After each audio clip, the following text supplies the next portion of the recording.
Yeah, here you go. This is a request to rezone a property located at 5100 block of Highway 58 from R1 and R2 to R4 for a multifamily residential development. Zoom in, here we go. If you look at the site, you can see there are a variety of uses. There's some commercial office in the front. We also have a single-family subdivision to the, that would be to the southwest of the property, and you do have you can see a power line easement to the back side of this property. Again, you can see some images adjacent to the site. You have a church, a commercial office. You can see Highway 58 there in the screen. The zoning is a mix of zoning. You do have R1, R4, R2, C5 in this area. So in 1990, there were portions of subject property that were zoned from R2 and R3 and O1 to R4.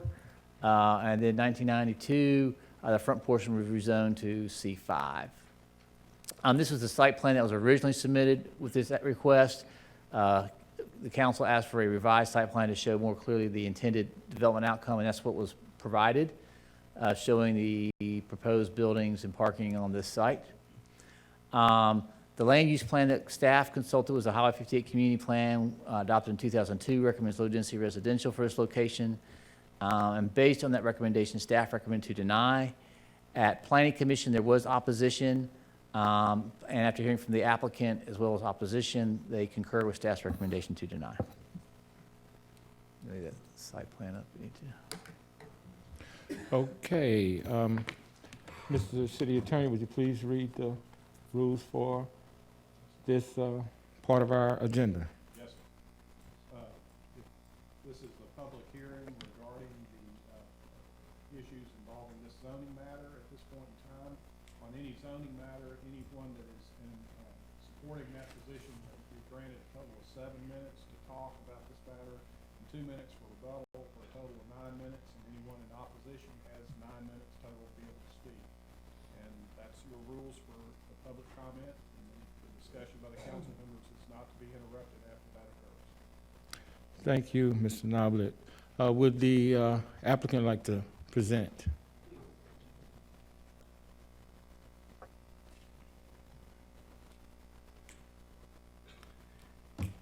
Thank you. Hey, Mr. Smith. Yes, so real quick, I'll just kind of go through our side of it, the R4 zoning that we're requesting. We've got a little quick PowerPoint. I will be way under 7 minutes. We do have some opposition here, on it. I've spoke with her a little bit, and I would, accept an approval with, with comments that we would work out, the issues that we have on her driveway easement on the other side of the property that aren't contiguous to this, but they do apply to it. So moving forward, the case number is 0078. The one thing that, next slide, is, okay. Oh, I get it? Oh, I got a clicker? Thank you. So there's 2 studies that are done in that area.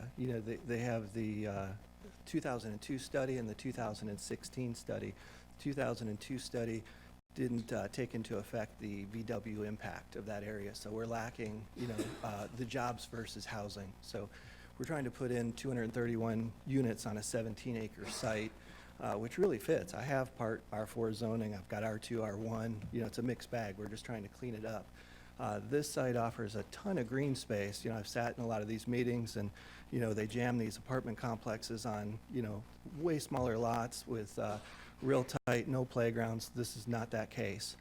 So, with the site plan being approved, the development would actually have form. If you read the findings from the actual report, they say that zoning and the what's happened down there is ambiguous at best. And, a site plan and approval with this would give us definition and help us with the direction that we want to go. So back to the site plan.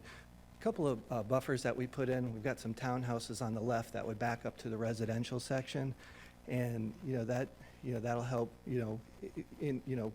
shade what's an apartment complex.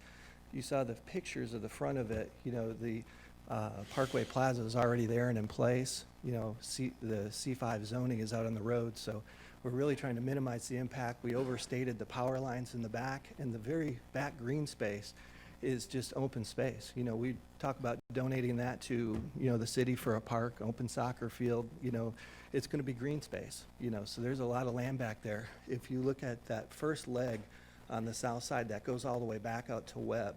So, you know, it would allow for connectivity, you know, to other subdivisions. We didn't want to put it on this plan because we don't want to freak out the neighbors saying, oh, we're going to have, you know, 200 people driving back, you know, into this property. But it does allow for connectivity, and the property behind, I spoke to that fellow, and he said that that's already approved for a subdivision. So again, that's surplus real estate in ours. You know, he could, you know, take advantage of that with some more frontage on Webb Road. So, you know, the overall plan, you know, is 6 buildings, 36 units. The townhouse is 4 buildings, a small commercial building to act as a, you know, office for the complex, and 350 paved parking spaces. Minimum of 3 acres green space. Dwelling units per acre is 13.6, but final survey might be over 20 acres. That could be down to 10 units per acre. So it's not a huge impact. The idea, the buildings that we're looking at are the hardy board with brick, shingle pitch roofs, the, you know, stamped concrete driveway coming in, sidewalks and green space. You know, it's gonna look nice. You know, people are gonna want to live in a complex like that. These are the townhouses that would back up to the residential section. You know, again, very nice. You know, we're gonna have the, you know, oversized buffers back there, but this would shield them from looking into an apartment complex. They would see some townhouses. Already zoned R2, we could already put these up. You know, the transportation and land study from 2016 says that projected, you know, job growth surpasses available housing. You know, the needs outlined for more housing in that area. You know, VW, every day we hear there's a new supplier going down there, you know, that wants to build something. I think we're going to hear a resolution tonight about some surplus land. There's going to be more jobs. Where are they going to live? Key findings, you know, housing stock doesn't support employment demand. You know, recommended investment scenarios, you know, additional 9,900 units. You know, most people, you know, that are coming into a job like that cannot afford a $350,000 house. You know, these would be considered affordable apartments in the 30% discount range is what we anticipate. That's the problem that we're subject to. You know, we have R2, the C5, the R4. We already have a big strip of R4. You know, these guys have assembled, you know, a large piece of property, and they're trying to figure out what's a good fit for it. You know, we, you know, feel that, you know, we do have compatibility with the area, neighborhood plans, compatibility with the people and places study. You know, the compatibility with adjacent lands, I do have one opposition, and, you know, I think the site plan, you know, offers that form for the Highway 58 transit corridor. Just going back to that site plan, we'll just leave that up. I know there's a disputed driveway easement with the Rogers family on the right-hand side. We're having that currently surveyed. I identify it as an easement. She said it's a right-of-way. We're going to get that worked out. There was a previous property manager. He's no longer there. The 2 owners, you know, I told them that we've got to play nice. You know, we've got to satisfy, you know, the neighbors. She's brought up another thing about the density of that building being in that dog leg that wraps around her property. We can move that building back and out of that way. She said it'd be nice if we put the pool over there and a gate to her property, and we might. You know, we want to be a good neighbor. So, you know, the green building in the center is a pool complex and recreation area. You can see all the green space. There's just a ton of open space with this project. So I think it's a good fit.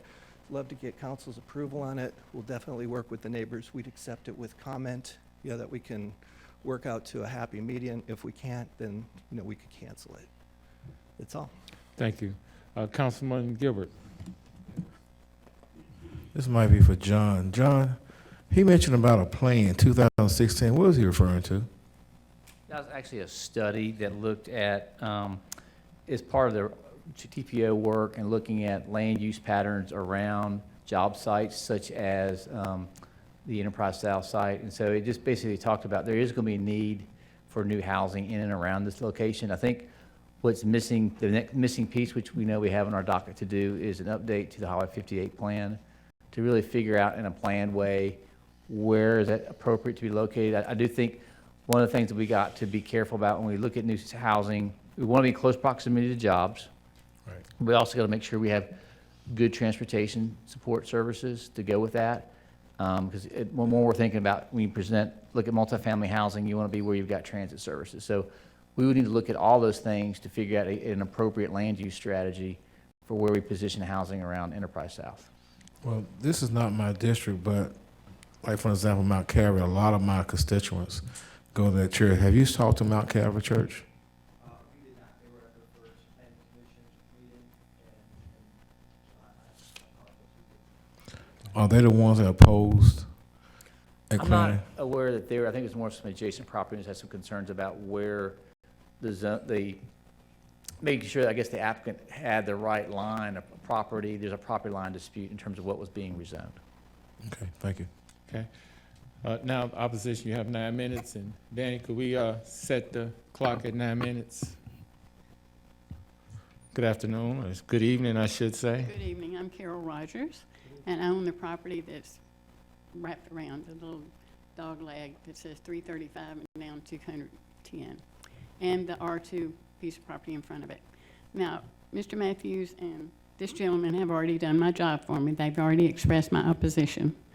Number one, the 35-foot easement is not an easement, it's not a right-of-way, it's an undeeded strip of property that we've been using for a driveway for 9 years. The property owners of the Parkway Plaza and Parkway office suites that have bought up all the property around us are aware that we've been using that property all this time since we put the driveway in. The other problem is the density right there next to the house where my daughter, my granddaughters, and my 2 great-grandsons live. And they're out in the yard playing with the puppies and the kitties, and that just seems real dense to just have that piece just kind of wrapping around our house. That's it. Thank you, gentlemen. and Thank ladies. you.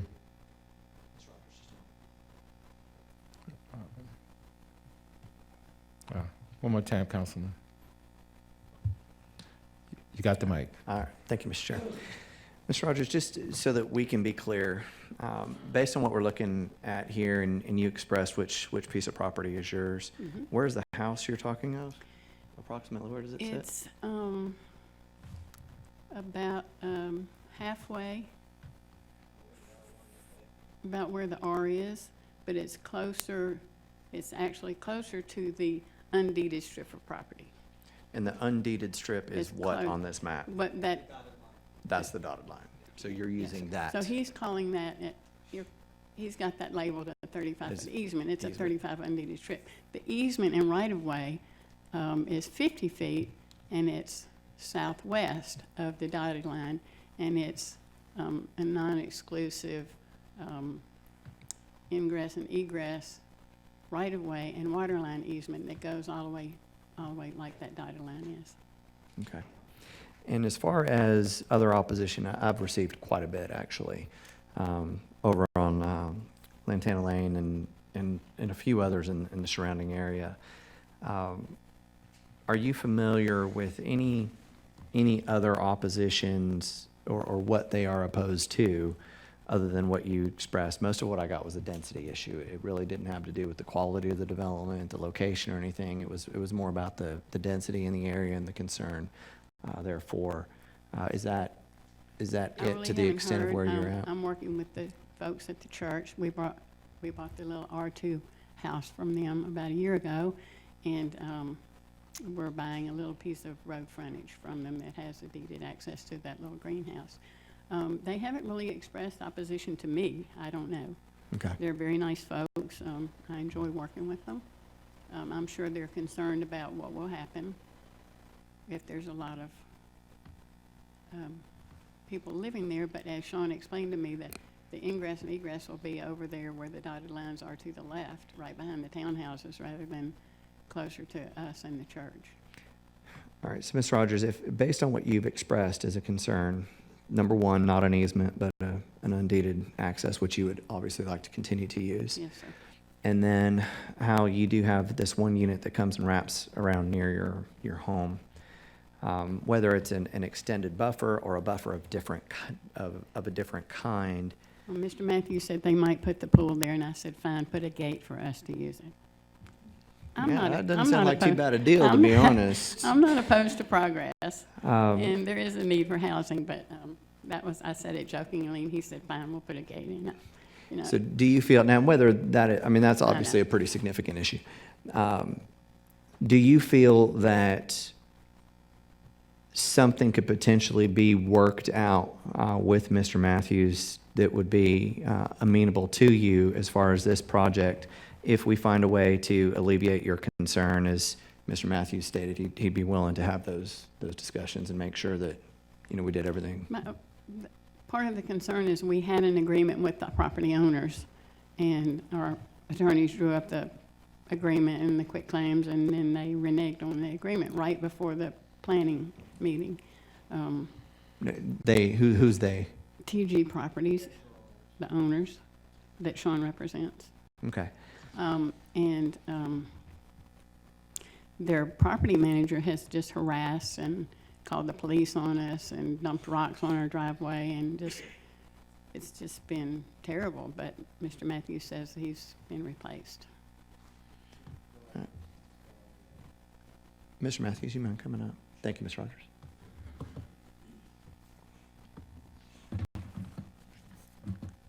Sorry for the back and forth. No, from the it's fine. chair. All right, so, I mean, I agree with the need in the area. I do. I've been out there, and I understand the potential, and obviously this is a large section that's undeveloped, and with the growth, as you mentioned, of VW and extensions of Enterprise South, especially as we open connectivity up between Highway 58 and that area, I expect there to be a lot more. And these types of developments can, in fact, help drive other type of positive developments out in that area that would be very good for the residents that live there. I'm still I'm not 100% on board yet. Okay. And part of that has to do with some of the opposition I have had. And I guess the only thing that makes me hesitate just outright denying this is your willingness to make a few changes and work with the area around it. Yeah. Councilman Gilbert brings up a good point about the church as well, and speaking to them. So, Mr. Matthews, I'm going to ask you this question. If I move to defer this for 2 weeks, will you spend those 2 weeks working with Ms. Rogers and contacting the church and reaching out to the individuals that have reached out to me and try to set up, and I'm happy to be there if needed, but try to set up a conversation to what would help alleviate their concerns in this area? Because I believe the project can be a good one, but I also believe it can be better if we work with everybody in the area to come to some kind of agreement with what's being done. Absolutely. And we did. When I first found her opposition to it, I met with her. We had positive conversations. I met with the two owners of it, the partners, kind of blindsided, and just said, hey, we got to get this done. There's a new survey being done. I don't know why, but we're working on that. How surveyors are right now. They're all busy. They're a little busy. We're enjoying a great climate for them. So we'll work on that driveway easement. I promise you that. she'll be And I've happy. received the photos of the rocks being dumped on the drive, and I've seen some of that, and that's not exactly Neighborly. projecting that we're interested in being a good neighbor. Right. And when I found out about that, I expressed my concern. That property manager has been removed. That fellow, Larry, that was there, he is no longer there, I can assure you that.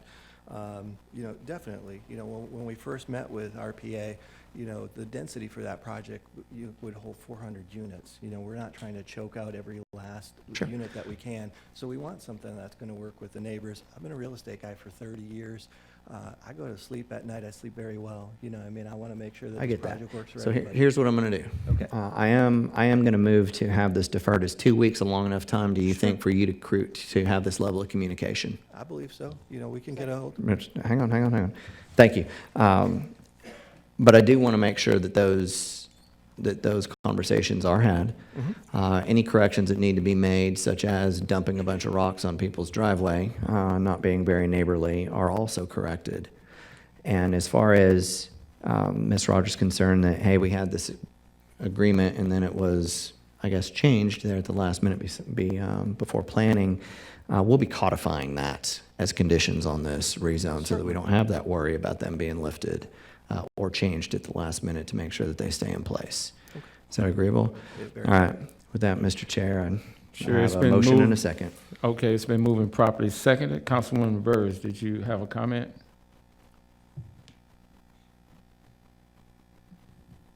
Yeah, am I on? Yes, you're on. I want to fully support my colleague, and it was the last sentence that I took care of. They took care of my concerns. It's nice to have friendly conversations, but I would absolutely want every bit of it to be in writing as conditions. You're not one of the owners, right? I am You're- not. I'm the You're applicant. not.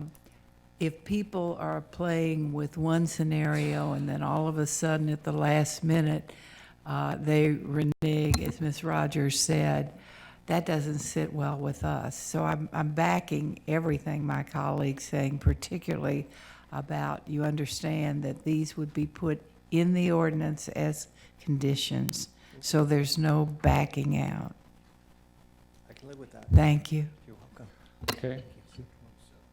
27th, okay. It's been moving properly seconded. All in favor by the sign of aye. Opposers, nay. Okay, motion carries, deferred until August the 27th. Sure, thank you, Councilman. Madam Clerk, D, please. An ordinance to amend Chattanooga City Code, Part 2, Chapter 38, zoning ordinance, so as to rezone property located at 1038 Graysville Road, more particularly described herein from R1 residential zone to R4 special zone, subject to certain conditions. Councilman Ledford. Thank you, Mr. Chair. Is the applicant? Oh, there you are. Very good. Is Any there- opposition? John, I'm not going to ask for a case. I want to thank you again for the RPA staff and the applicants working with me towards a solution towards R4 instead of the previous C5. I think that's a much better zone, and I appreciate, I wish all zoning cases went that well, but I move for approval. It's been moving properly seconded. Any questions? All in favor by the sign of aye. Aye. Opposers, nay. Motion carries. E, please, Madam Clerk. An ordinance to amend Chattanooga City Code, Part 2, Chapter 38, zoning ordinance, so as to rezone part of property located at 4261 Shallowford Road, more particularly described herein from R1 residential zone to M2 light industrial zone. Councilman Gilbert. I'd like to defer this for 1 week. Okay, it been moved and properly seconded by Councilman Ledford. Any questions? 20, yeah. All in favor by the sign of aye. Opposers, nay. Motion carried, deferred until August 20th. F, please, Madam Clerk. An ordinance to amend Chattanooga City Code, Part 2, Chapter 38, zoning ordinance, so as to rezone property located at 207 Chickamauga Road, more particularly described herein from R1 residential zone to C2 convenience commercial zone, subject to certain conditions. Councilwoman Burrs, followed by Councilman Ledford. Mr. McCoy here? Hi.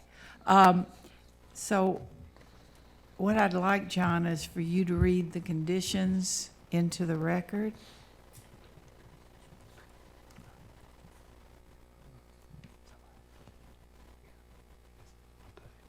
There are 4 conditions approved subject to the following conditions. A type C landscape buffer to be provided along Chickamauga Road. 2, residential office and off-street parking uses only. 3, no curb cuts on Chickamauga Road. And 4, a 65-foot building setback from Chickamauga Road. Okay, do you agree to all those conditions? Okay, then I move approval. It's been moved and properly seconded. Any questions? All in favor by the sign of aye. Aye. Opposers, nay. Motion carries. G, please. An ordinance to amend Chattanooga City Code, Part 2, Chapter 38, zoning ordinance, so as to lift conditions from ordinance number 13283, previous case number 2018-0007, on property located at 7353 Lee Highway, more particularly described herein. Councilwoman Burrs. Move approval. Been moving properly seconded by Councilman Ledford. Any questions? All in favor by the sign of aye. Opposers, nay. Motion carries. H, please. An ordinance to amend Chattanooga City Code, Part 2, Chapter 38, zoning ordinance, so as to rezone properties located at 5050, 5336, and 5344 Hunter Road, more particularly described herein from R1 residential zone to C2 convenience commercial zone, subject to certain conditions. Councilwoman Burrs. Sir, earlier we thought we may have to defer, but we've met. The applicant is here. So we're changing some of the language, which we can do because it's going from R1 to O1. John, you want to come up here? We can get this passed tonight, first reading. All the R1 property will go to O1.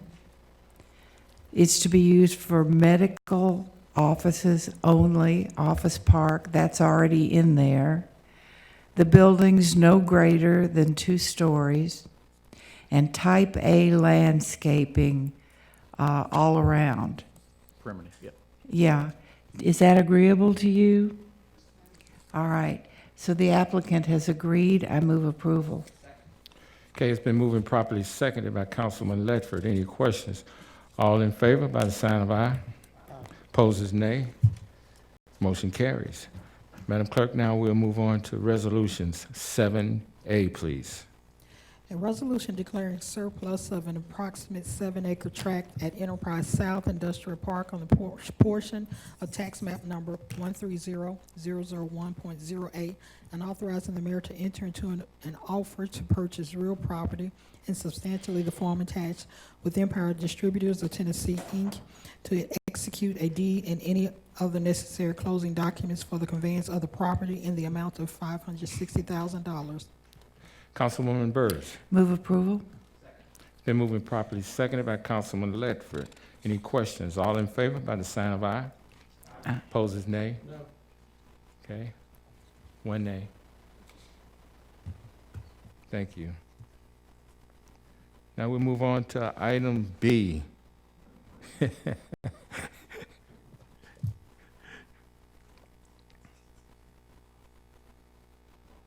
Item B. A resolution authorizing the mayor to enter into a donation standard form agreement in substantially the form attached with the Lyndhurst Foundation, Inc. for donation of improvements to a small public park located at the intersection of St. Elmo Avenue and Virginia Avenue and to the Greenway connection to the park for the acceptance of park improvements in the amount of $46,776.79 and Greenway improvements in the amount of $7,714.50 for a total amount of $54,491.29. Councilman Vice Chairman Henderson, followed by Councilman Ledford. Mr. Chairman, this is in your district with no objection from you. I move for approval. Okay, it's been moved and properly seconded by Councilman Ledford. All in favor? Any questions? All in favor by the sign of aye. Aye. Opposes nay. Motion carries. Thank you, gentlemen. Let's move on, Madam Clerk, to C, please. A resolution authorizing an amendment to resolution number 29619 with artist Walker Design Studio for site work related to the artwork creation and installation services for the Highland Park project for an increased amount of $18,831 for revised contract amount not to exceed $63,831. Councilwoman Coonrod. Been moved and properly seconded by Councilman Gilbert. Any questions? All in favor by the sign of aye. Opposes nay. Motion carries. D, please. A resolution authorizing the city treasurer to accept the proposal from the county trustee and enter into an interlocal agreement to manage and administer all real and personal property tax collection lawsuits filed by the city during the term of the interlocal agreement. Councilwoman Burrs. Move approval. Okay, it's been moved and properly seconded by Councilman Gilbert. Any questions? All in favor by the sign of aye. Opposes nay. Motion carries. E, please. A resolution authorizing the Chief Human Resources Officer to renew blanket purchase order number 545788 with Outsourced Staffing LLC for temporary employment services for 12 months from October 1, 2019 through September 30, 2020 for an estimated annual expenditure of $600,000. Councilman Gilbert. Move to approve. It's been moved and properly seconded by Councilwoman Coonrod. Any questions? All in favor by the sign of aye. Opposers, nay. Motion carries. F, please. A resolution authorizing the appointment of Jeremy Hicks as a special police officer unarmed for the Department of Economic and Community Development to do special duty as prescribed herein, subject to certain conditions. Councilman Gilbert. Move to approve. It's been moved and properly seconded by Councilman Ledford. Any questions? All in favor by the sign of aye. Opposers, nay. Motion carries. G, please. A resolution authorizing a revision to the Employee Information Guide, EIG, to provide examples and clarity in the language relating to overtime and holiday pay sections. Councilman Gilbert. Move to approve. It's been moved and properly seconded by Vice Chairman Henderson. Any questions? All in favor by the sign of aye. Opposers, nay. Motion carries. Now we move on to planning item H, please. A resolution approving the abandonment of a special exceptions permit for a residential planned unit development for properties located at 5050, 5336, and 5344 Hunter Road. Councilwoman Burrs, followed by Councilman Ledford. I believe that should say District 6, and that's the same project we talked about earlier, Yes. and I move approval. Okay, Councilman Ledford? Yeah, they've been trying to give that to me, but I'll second. Okay, thank you. I'm sure it's appreciated. Councilman Ledford seconded. Any questions? All in favor by the sign of aye. Aye. Opposers, nay. Motion carries. Moving on to police items. I, please. A resolution authorizing the release of K-9 Coda as a service dog. Councilman, Move approval. okay, we got two moves of approval. Can I get an official second? Okay, thank you. Any questions? All in favor by the sign of aye. Opposers, nay. Dog is released. Item J, please. A resolution authorizing the retirement of K-9 Kilo as a service dog. Councilman Ledford. Move to approve. Second. Moved and properly seconded. Any questions? All in favor by the sign of aye. Aye. Opposers, nay. Motion carries. Transportation, item K, please. A resolution authorizing the administrator for the Department of Transportation to enter into an agreement for preliminary engineering services with Norfolk Southern Railway Company for the Manufacturers Road, Ham Road Gateway, relative to contract number T15010 for an amount not to exceed $35,000. Vice Chairman Henderson. Thank you, Mr. Chair. Mr. Bailey has answered all the questions I had concerning this, so I move approval. Okay, it's been moved and properly seconded. Any questions? All in favor by the sign of aye. Opposers, nay. Motion carries. Okay, now we'll move on to purchases. Ms. Woodruff. There you go. Good evening. Good evening. Tonight, we first have for your consideration a purchase on behalf of the fire department. It's a purchase of trench rescue equipment from the vendor NAFECO, and the total amount will be $74,698 plus shipping. Next, we have three purchases on behalf of the purchasing division, meaning that they are citywide contracts. First is a blanket contract renewal for office, school, and other workplace-related supplies to be awarded to Staples Advantage in an estimated annual amount of $600,000.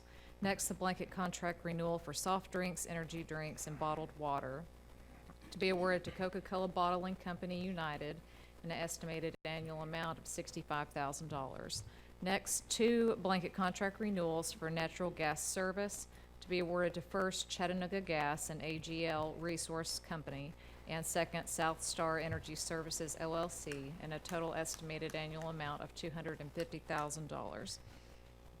And the rest of the purchases are on behalf of our Public Works Department. First being a new blanket contract replacement contract for MSA safety parts to be awarded to Gex Pro in an estimated annual amount of $1 million. Next, the purchase of two Smeel Sirius 2 Quint fire apparatus to be awarded to Spartan Motors, Inc., DBA Atlantic Coast Fire Trucks, in a total amount of $2,372,738. Next, the purchase of Mercury Verado 250 horsepower marine engine parts to be awarded to Premier Power Sports of North Alabama, Inc., in the amount of $27,080.70.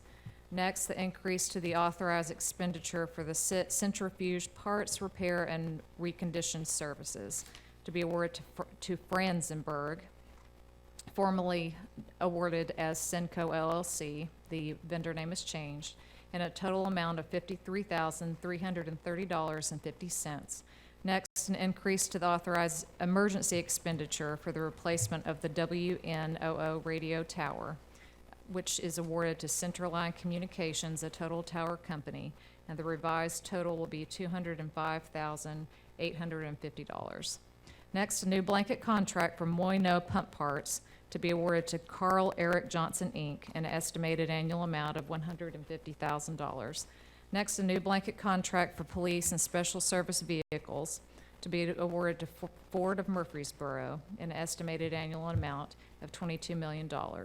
Next, a blanket contract renewal for tires for medium and heavy-duty vehicles to be awarded to Best One Tire, an estimated annual amount of $600,000.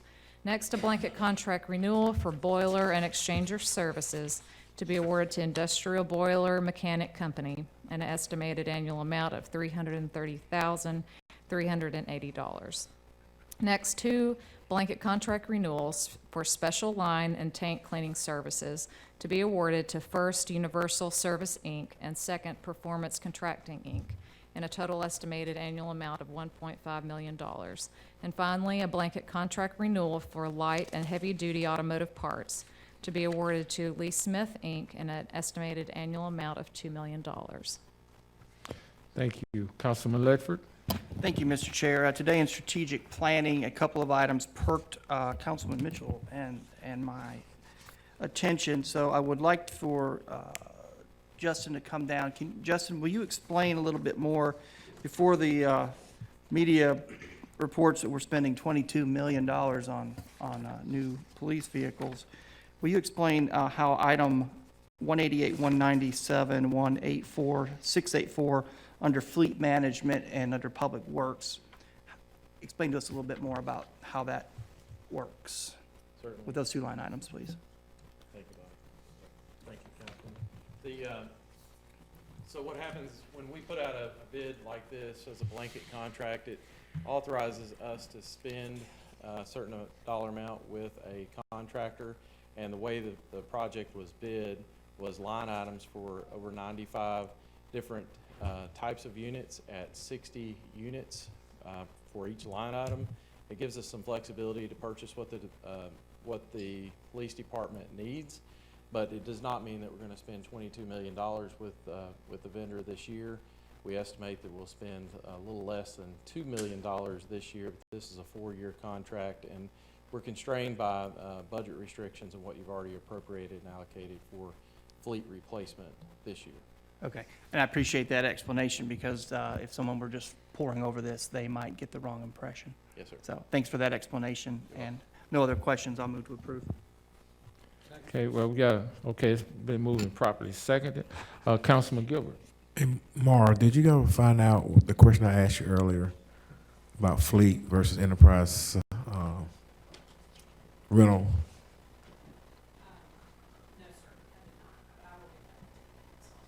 Okay. And if,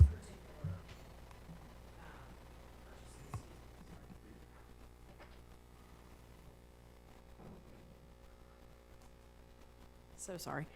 These particular purchases are not going to affect that contract or need for that contract with police, and the fire trucks, but we have other contracts that are.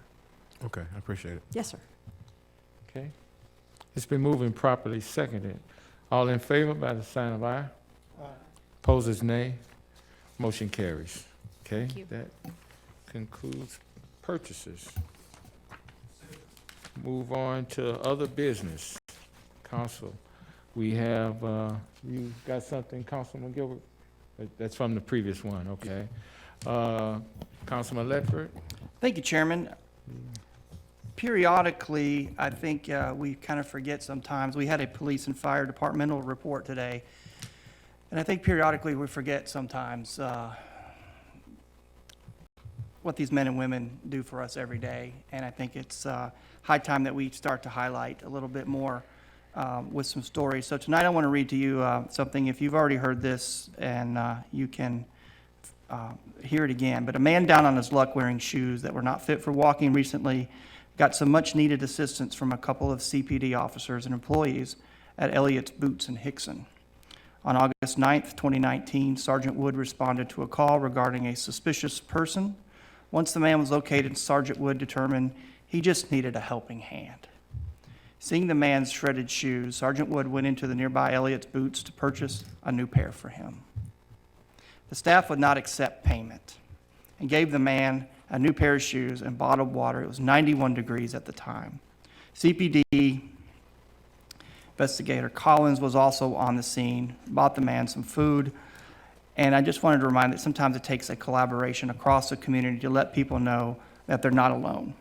I share this story tonight as a reminder that service is in the heart of our Chattanooga police officers and leadership, and I hope you'll stay tuned for more updates. Thank you. Thank you, Councilman.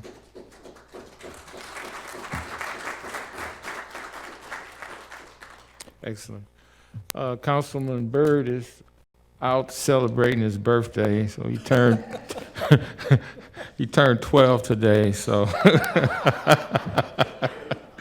I love you, Byrd. I hope you're watching this.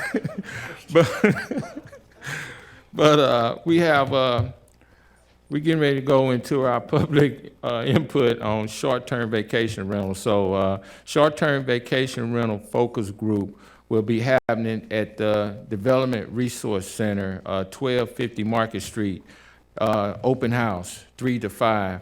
Opponents for the short-term vacation rentals will meet Thursday, August the 22nd, 2019 at DRC from 3 to 5.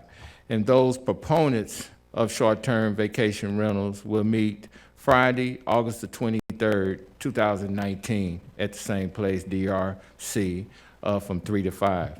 If you cannot make any of these, please feel free to provide feedback by going to stvr@chattanooga.gov. So mark your calendars if you apply to any one of those categories. That's all I have, Mr. Chair. Oh, that's me. Okay. Now we'll move on to committee reports if there's no other business. Committee reports. Councilwoman Burrs. No report, sir. Councilwoman Coonrod. Thank you, Chair. Yeah. There you go. Got you. Thank you, Chair. So YFD, we presented today and we talked about our summer camps and just how the overall department is empowering our youth and getting them prepared for life so they can begin to thrive. It was an excellent presentation. Thank you, Councilwoman. Councilman Gilbert? No report. Vice Chair Henderson? No report. Councilman Ledford? No report, Chair. Councilman Mitchell? Thank you, Mr. Chair. We will have a Public Works and Transportation Committee meeting next week, and I think I ought to announce for the birthday man, there's also be an ECD committee meeting on a chamber update next week. Okay, thank you, Councilman Mitchell. Councilman Smith? Thank you, Mr. Chair. We will also have a Public Safety Committee meeting next week where we'll hear some details about the plans for our Police Advisory and Review Committee as far as the academy goes, when it's going to start, how long it's going to take, and Chief Roddy wanted to give us some updates on that. So that'll happen next week. Thank you, Councilman Smith. Thank you. Now, we have reached the time of our meeting where we recognize person wishing to address the council on non-agenda items. Mr. City Attorney, would you please read the rules? Sure. This is the non-agenda item portion. At the end of each council meeting, the chair can recognize members of the public who wish to address the council. Each speaker that wants to address the council has to come up to the microphone up front that is provided for that purpose. You can't have more than 3 minutes to speak. You can address the council only upon things within their legislative and quasi-judicial authority. Can't use the floor of this meeting to use vulgar or obscene language or use the floor to personally attack or personally denigrate others in the meeting here. Please address your comments to the council as a whole, not to individual members. The chair cannot recognize any person, neighborhood association, or organization more than twice in any 30-day time period, and anyone wishing to address the council can only do so once during a council day. I think the only people we have on our list right now are Mr. Harris and Ms. Mott right now. That is correct.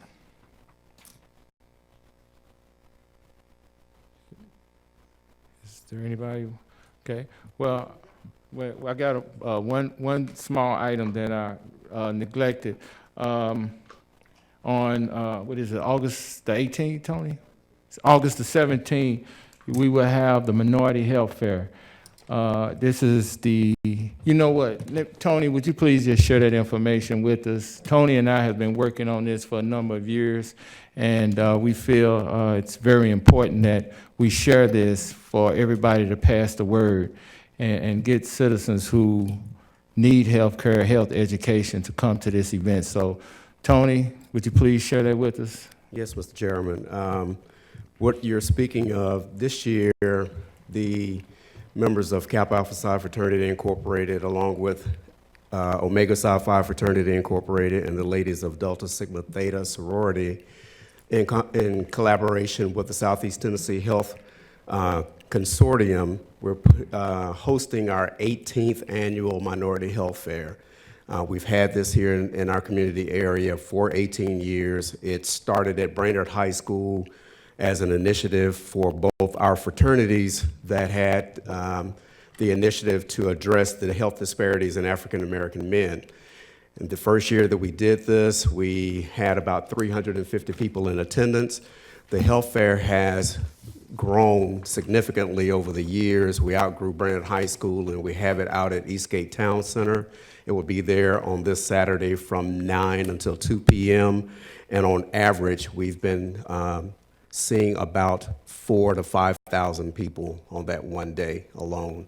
And we're hosting about 130 plus vendors that will be providing educational and screening, health screenings for a number of areas of concern, and we invite each and every person in our community to participate.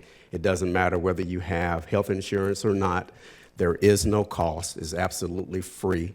And we invite all of our council members to come by and witness it yourself. We can tell you all day long about how active this health fair is, but you can only see it to believe it. And we have actually a lot of testimonies of individuals whose lives have been saved by participating in this health fair. Okay. Thank you, Tony. So the key thing that Tony and I always emphasize is this is totally free. You don't need any special IDs. You don't need any insurance. We just ask that you come and take advantage of this totally free health prevention, health education program that's been running for 18 years. Okay, thanks again, Tony. Thank you. Okay. With that being said, we are adjourned.